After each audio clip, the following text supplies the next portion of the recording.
Instructions for preparation of balance sheet. Part 2. Note number 4.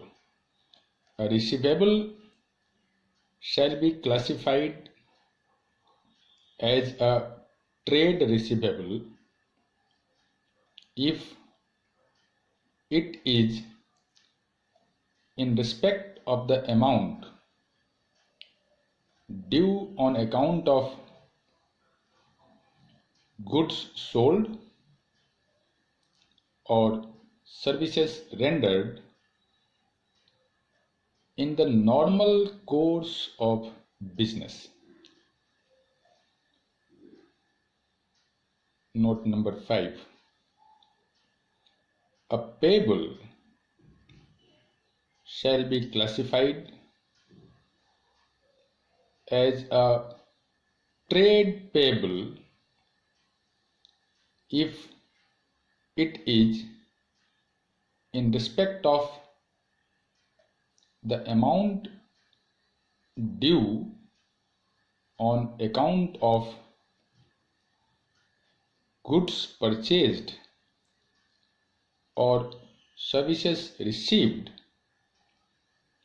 in the normal course of business. Now point number 6. A company shall disclose the following in the notes to accounts. A. Share capital.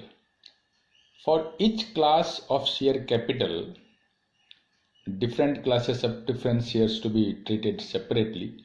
A. The number and amount of shares authorized. B. The number of shares issued, subscribed and fully paid, and subscribed but not fully paid. C. Par value per share.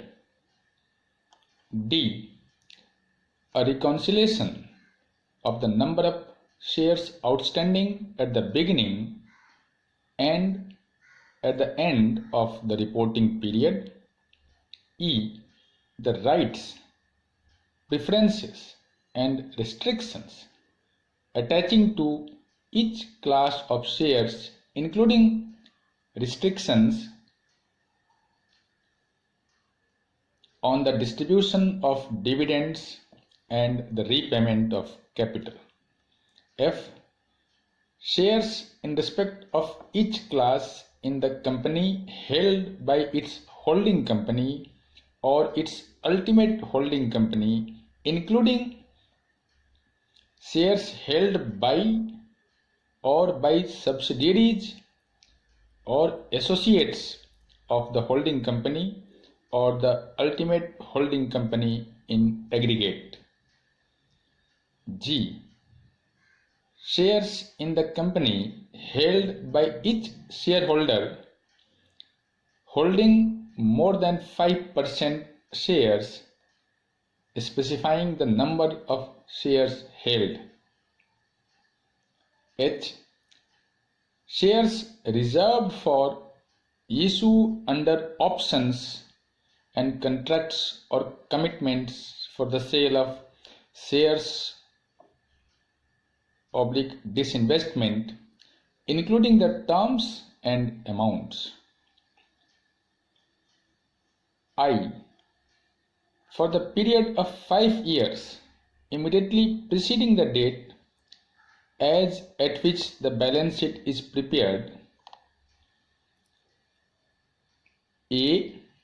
Aggregate number and class of shares allotted as fully paid up pursuant to contracts without payment being received in cash. B. Aggregate number and class of shares allotted as fully paid up by way of bonus shares. C. Aggregate number and class of shares bought back. Now, note number J. Terms of any securities convertible into equity or preference shares issued along with the earliest date of conversion in descending order, starting from the farthest such date. K. Calls unpaid, showing aggregate value of calls unpaid by directors and officers. L. Forfeited shares, amount originally paid up.